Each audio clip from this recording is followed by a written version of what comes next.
देखिए, ये है वो अभागा नौजवान जो मंडी में दर्दनाक हादसे का शिकार हुआ और बेवक्ताई मौत मारा गया। अभी 19 साल का था, परिवार का इकलौता बेटा था, घर का चिराग था, लेकिन 2 वक्त की रोटी के जुगाड़ ने वो चिराग बुझा दिया। जिस कार से वो 4 पैसे कमाता था, वही उसकी जान जाने का सबब बन गई। लेकिन किस्मत देखिए, सारा सफर अच्छे से बीत गया और घर के पास पहुंचा तो ये हादसा हो गया और मौके पर ही उसकी जान चली गई। वो मंडी अस्पताल में मरीज को छोड़कर आ रहा था, उसे ठीक होने के लिए छोड़ आया और खुद भगवान को प्यारा हो गया। गाड़ी गिरी भी इतनी गहरी खाई में कि ऊपर से दिख ही नहीं रही थी।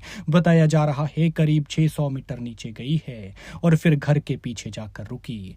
यह हादसा आधी रात को 1 बजे हुआ, जब सारा हिमाचल चैन की नींद सो रहा था और वो जिंदगी और मौत के बीच लड़ रहा था। सोच रहा होगा कि कोई आए जो इसे बचा ले, लेकिन इससे पहले कि कोई उसे बचाने के लिए आता, वो भगवान को प्यारा हो चुका था। ये हादसा मंडी के सराज के सराची में पेश आया है। कार चालक युवक का नाम भूपेंद्र था, जो धार जरोल के पांडवशिला का रहने वाला था।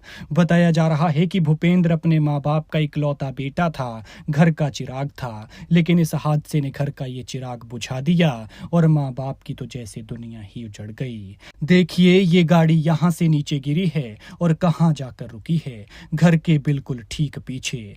भूपेंद्र टैक्सी चालक था, जो बीती रात को सराची से एक मरीज को मंडी अस्पताल छोड़कर लौट रहा था। वापसी के दौरान सराची से कुछ ही दूरी पर उसकी कार अनियंत्रित होकर गहरी खाई में लुढ़क गई। कार गिरने की आवाज सुनकर आसपास के लोग मौके पर पहुंचे तो देखा कि घर के पास एक गाड़ी गिरी है और सवार की मौत हो गई है। हालांकि अभी तक ये पता नहीं चल पाया है कि आखिर इस हादसे का कारण क्या है। किसी दूसरी गाड़ी को बचाते हुए ये गाड़ी खाई में गिरी या फिर कुछ और। लेकिन बताया जा रहा है कि यहाँ पर ब्लाइंड मोड है, जिस पर गाड़ी अनकंट्रोल हुई और गहरी खाई में चली गई। फिलहाल पुलिस ने मामला दर्ज कर लिया है और जांच शुरू कर दी है। खैर, भगवान मृतक की आत्मा को शांति दे और दुखी परिवार को दुख सहने की शक्ति। साथ ही हमारी आपसे गुजारिश है कि इस तरह के हादसों से सबक लें और गाड़ी ध्यान से धीरे चलाएं, क्योंकि हिमाचल के पहाड़ जितने खूबसूरत हैं उतने ही खतरनाक भी हैं। इसलिए अपना और अपने अपनों का ख्याल रखें।